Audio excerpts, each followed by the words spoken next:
एक मिनिट देऊ का तुम्हाला? राज्य सरकारतर्फे जारी करण्यात आलेल्या अध्यादेशाला याचिकाकर्ते राहुल वाघ, धुळ्यातील राहुल वाघ यांनी विरोधामध्ये आव्हानात्मक याचिका दाखल केलेली होती आणि या संदर्भात आज सुप्रीम कोर्टातर्फे महत्त्वपूर्ण निकाल देण्यात आलेला आहे। आपल्यासोबत याचिकाकर्ते धुळ्यातील राहुल वाघ आहेत। सर, काय सांगाल? आपल्या याचिकेला आज महत्त्वपूर्ण निकाल सुप्रीम कोर्टातर्फे देण्यात आलेला आहे, काय सांगाल? मुळात याचिका दाखल करतानाच ही गोष्ट आपण लक्षात आणून देत होतो की सुप्रीम कोर्टामध्ये मुळात हा जो काही निघालेला अध्यादेश आहे तो टिकणारा नाही। कारण याच्यापूर्वी 5 मार्च 2021ला विकास किसन गवळी यांच्या माध्यमामधून दाखल झालेल्या याचिकेतनं हा पहिल्यांदा एक अध्यादेश निघालेला होता आणि मग आपण बघतो की तो त्या पद्धतीने बाद झालेला अध्यादेश पुन्हा दुसऱ्यांदा माननीय उद्धव ठाकरे साहेबांच्या नेतृत्वामध्ये आपण बघतो की महाराष्ट्र सरकारने म्हणजे मुख्यतः शिवसेना असेल, राष्ट्रवादी काँग्रेस असेल किंवा काँग्रेस असेल, या तिघही पक्षांच्या आधारावर जो काही अध्यादेश काढण्यात आला, या अध्यादेशामध्ये आपण एक गोष्ट प्रकर्षाने बघतो आहोत की माननीय देवेंद्र फडणवीस साहेबांच्या मार्गदर्शनामध्ये हा काढण्यात आला। म्हणजे इकडे आपण बघतो की हे चारही लोक या अध्यादेशाच्या प्रक्रियेमध्ये चारही पक्ष होते आणि त्यांनी तो अध्यादेश काढत असताना जाणीवपूर्वक, मी स्पष्टपणे शब्द वापरतोय आपल्या माध्यमामधनं, की जाणीवपूर्वक 2010 मध्ये के कृष्णमूर्तीच्या प्रकरणामधनं जाहीरपणे इम्पेरिकल डेटा कलेक्ट केल्याशिवाय ओबीसींना स्थानिक स्वराज्य संस्थेमध्ये आरक्षण मिळणार नाही ही बाब स्पष्ट असताना देखील या सरकारांनी जाणीवपूर्वक ओबीसींच्या हक्क अधिकारावर गदा फिरवलेली आहे। जर यांना द्यायचंच होतं तर ती प्रक्रिया यांनी पूर्ण करायला हवी होती, परंतु आपण काय बघतो की ज्या ट्रिपल टेस्ट नावाची कन्सेप्ट या ठिकाणी निर्माण झालेली होती 2010 पासून, तिचं उल्लंघन करण्यात आलं आणि आता हा शब्दप्रयोग केला जातोय की ओबीसींच्या हक्क अधिकाराचं उद्ध्वस्तीकरण याचिकाकर्ते राहुल वाघ यांच्या माध्यमातून झालेलं आहे। तर मी आपल्या माध्यमामधनं जाहीरपणे सांगतो की या चारही पक्षांच्या ज्याला आपण असं म्हणू शकतो की त्यांची इच्छाशक्तीच ओबीसींच्या आरक्षणासंदर्भामध्ये नव्हती, ही याचिकेच्या निमित्ताने मी आपल्यासमोर उघड केलेली आहे। म्हणून ओबीसी बांधवांनी या राजकीय प्रक्रियेचं जे काही अंतर्गत बाबी आहेत त्या स्पष्टपणे समजून घेतल्या पाहिजे असं मला वाटतं। सर, एकंदरीत आता राज्य सरकारने ज्या टायमाला हा अध्यादेश जारी केलेला, तर या संदर्भामध्ये धुळ्यातील राहुल वाघ यांना यातील चुका दिसत आहेत आणि त्यांनी त्या विरोधामध्ये मग याचिका दाखल केलेली आहे। परंतु राज्य सरकारने ज्या टायमाला हा अध्यादेश जारी केलेला त्यावेळेस त्यांच्या मागे तर अजून दिग्गज तिथे बसलेले असतात, त्यांना या गोष्टी निदर्शनास आल्या नाही का? मुद्दा असा आहे की इच्छाशक्तीचा मी प्रश्न या ठिकाणी उपस्थित केलेला आहे। तर या सत्ताधारी वर्गाची अजिबात इच्छाशक्ती अशी नाही की सर्वसामान्य लोकांना न्याय मिळाला पाहिजे, कारण तो जर राहिला असता तर ही बाब कधीच पूर्ण करता आली असती। ही लोक काय करतायत जाणीवपूर्वक, माझ्या याचिकेच्या निमित्ताने सुप्रीम कोर्टामधला जो काही आताची जी काही प्रक्रिया झालेली आहे यामधनं या लोकांचं पितळ उघडं पडलेलं आहे। ज्यामध्ये महत्त्वाची एक बाब काय आलेली आहे की आपल्यासारख्या लोकांना देखील ती कळेल की आता विद्यमान सरकार आणि त्या विद्यमान सरकारची कार्यपद्धती नियंत्रित करतोय विरोधी पक्ष, म्हणजे हे चारही लोक एकत्रित आहे। मग हा व्यवहार मला कसा समजतो इथं बसल्या बसल्या? साधी गोष्ट आहे की आता जेव्हा आपण बघतो की ज्या काळामध्ये 1990ला 7 ऑगस्ट 1990ला तत्कालीन पंतप्रधान या देशातले माननीय व्ही.पी. सिंग यांनी जेव्हा मंडल आयोगाची घोषणा केली तर ते सरकार पाडण्यामध्ये जो काही महत्त्वाचा रोल शरद पवार साहेबांच्या पक्षाचा देखील राहिलेला होता। आणि आपण महाराष्ट्रामध्ये काय चित्र बघतो तर महाराष्ट्रामध्ये जेव्हा मंडल आयोगाची घोषणा होत होती आणि त्यासाठी परिवर्तनवादी चळवळीतले कार्यकर्ते जीवघेणा संघर्ष रस्त्यावरचा लढत होते, त्या काळामध्ये आपण बघतो की छगन भुजबळ साहेबांनी जाहीरपणे त्या आंदोलनाला विरोध केलेला होता। किंबहुना ते असा शब्दप्रयोग करायचे की हे मंडल नाही बंडल आहे, म्हणजे मंडल आयोगाला ते बंडल म्हणणारे, किंबहुना कार्यकर्त्यांच्या आंदोलनाचं गोमूत्र शिंपडून शुद्धीकरण करणारे भुजबळ साहेब जेव्हा या पद्धतीने ही दोघं लोक जेव्हा नेतृत्व करतायत ओबीसींच्या आरक्षणासाठी, तेव्हाच मला शंका येत होती की या लोकांचा खरा हेतू ओबीसींना न्याय मिळवून द्यायचा आहे की नाही आहे, ही शंका होती। दुसरी एक बाब आपण बघतो आहोत की आत्ताचा सगळ्यात महत्त्वाचा मुद्दा 1931 नंतर जनगणना झालेली नाही, याच्यासाठी या राजकीय पक्षांनी कधी यांच्या राजकीय कार्यक्रमावर अजेंड्यावर हे विषय घेतलेले आहेत का? तर अजिबात नाही। मग आपल्याला काय दिसतं आहे की लोकांच्या हक्क अधिकाराची चर्चा निवडणुका लागताना करायचे, परंतु ते आपल्या कार्यक्रमावर ते विषय आणायचे नाहीत, ही गोष्ट आपल्याला प्रकर्षाने या ठिकाणी दिसते। आणि ती बाब मला मुख्यतः लक्षात आल्यामुळे मी ही याचिका दाखल करून ओबीसींच्या हितासाठी इम्पेरिकल डेटा गोळा केल्याशिवाय आरक्षण मिळणार नाही म्हणून मी याचिका दाखल केली. दुसरा एक महत्त्वाचा मुद्दा आहे, जर मला आपल्या माध्यमातून स्पष्ट करता आला तर मी तो करायचा प्रयत्न करेल. दुसरी एक बाब आहे की याच्या बाहेर जाऊन देखील आरक्षण मिळवता येऊ शकतं. त्याच्यासाठी स्वतंत्र कायदे बनवण्याची प्रक्रिया हाताळली गेली पाहिजे. जी लोक अस्तित्वात असलेल्या अटी शर्ती पूर्ण करून जर आपले हक्क अधिकार सुरक्षित करत नसतील तर ती कायदे निर्माण करून करतील याच्याविषयी मला साशंकता आहे.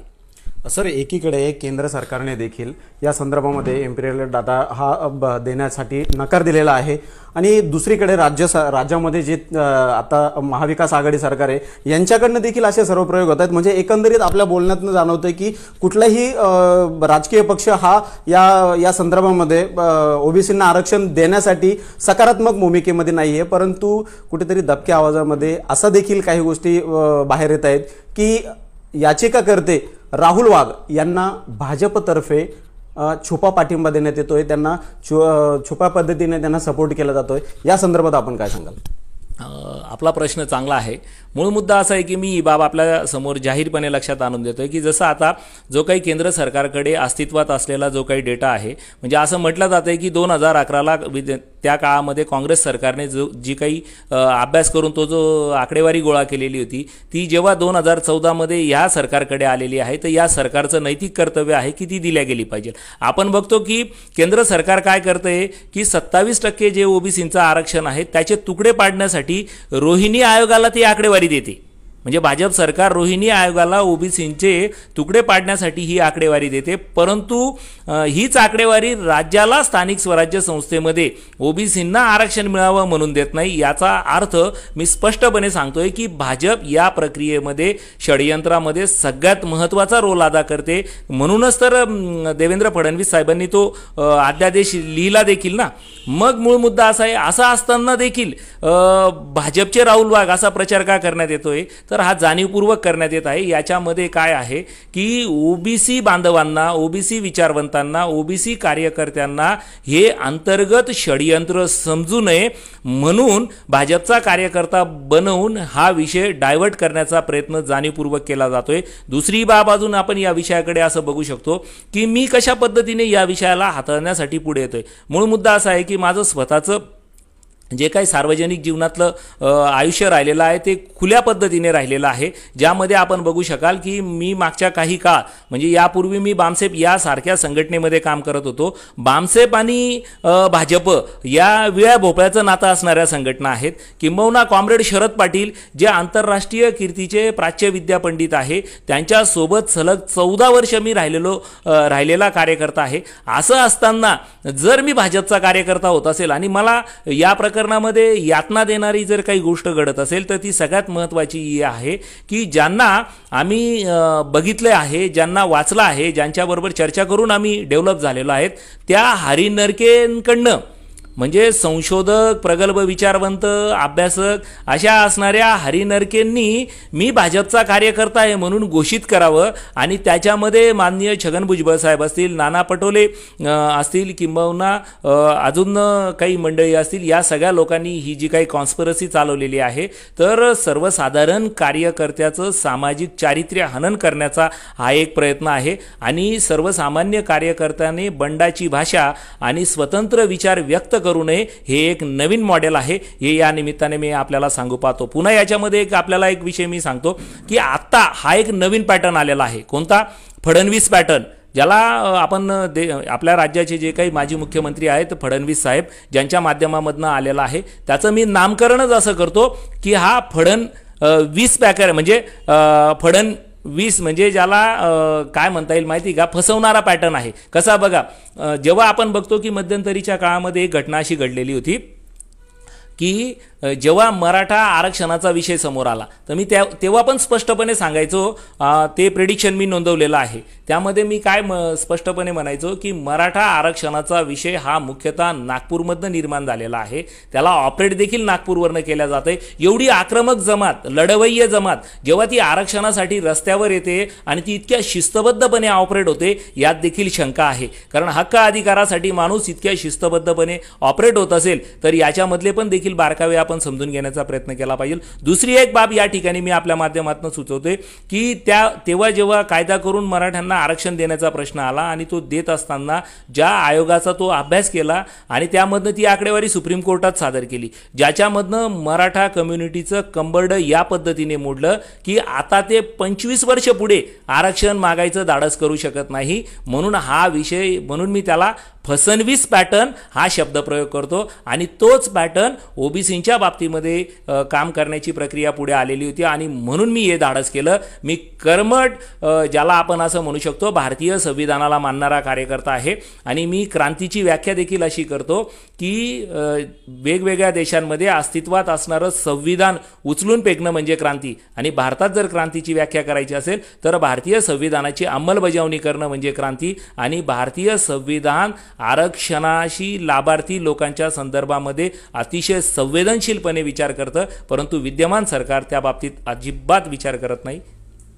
नक्कीच हे होते याचिकाकर्ते राहुल वाघ यांनी भाजपतर्फे यांना सपोर्ट केला जातोय या सर्व आरोपांना यांनी फेटाळला आहे, परंतु या राजकीय षडयंत्राचा फटका कुठेतरी ओबीसी बांधवांना नक्कीच बसत असल्याचं दिसून येत आहे. अशा परिस्थितीमध्ये आता यापुढे राज्य सरकार कशा पद्धतीने इम्पिरियल डाटा गोळा करून या पुढील प्रक्रियेला सामोरं जातं हे बघणं औचित्याचं ठरणार आहे. डोळ्यावरनं भूषण आहिरे, साम टीव्ही न्यूज.